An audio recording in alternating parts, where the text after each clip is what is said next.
انسحب، انضم واعتذر. هي الكلمات كانت العنوان العريض للمسلسلات السورية هي السنة. 3/4 الأخبار كانت عن فنانين ما عرفوا يرسوا على بر. محمد الأحمد انسحب مؤخراً من مسلسل كذبة سوداء، يعني ترويج ولقاءات ومؤتمرات، وبالأخير حمل حاله ومشي. ورح يلعب الدور بداله الفنان ميار خلدون، وهي مو أول مرة بيعملها محمد هالسنة، لأنه كمان انسحب من عيلة الملك ولعب الدور جوان خضر.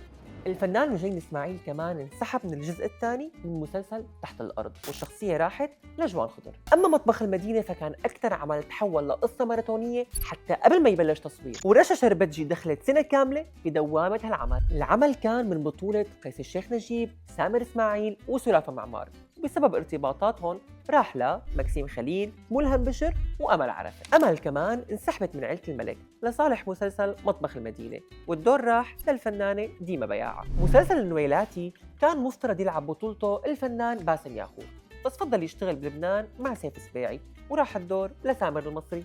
وكمان سلوم حداد كان مرشح لبطولة العمل بس انسحب، وغالبا راح الدور للفنان فادي صبيح. وسلوم نفسه انتشرت أخبار مشاركته بمسلسل اليتيم، وهالشي طلع نفاه شخصيا، بس الشركة المنتجة مصرة على وجوده بالعمل. على فكرة هذا الشيء كله ما له جديد بالوسط الفني، وكان يصير من سنين طويلة، بس هلأ السوشيال ميديا صارت تفضح كل شيء، والفنان ما عاد له خصوصية لا شخصية ولا مهنية، فبدكم تتحملوا.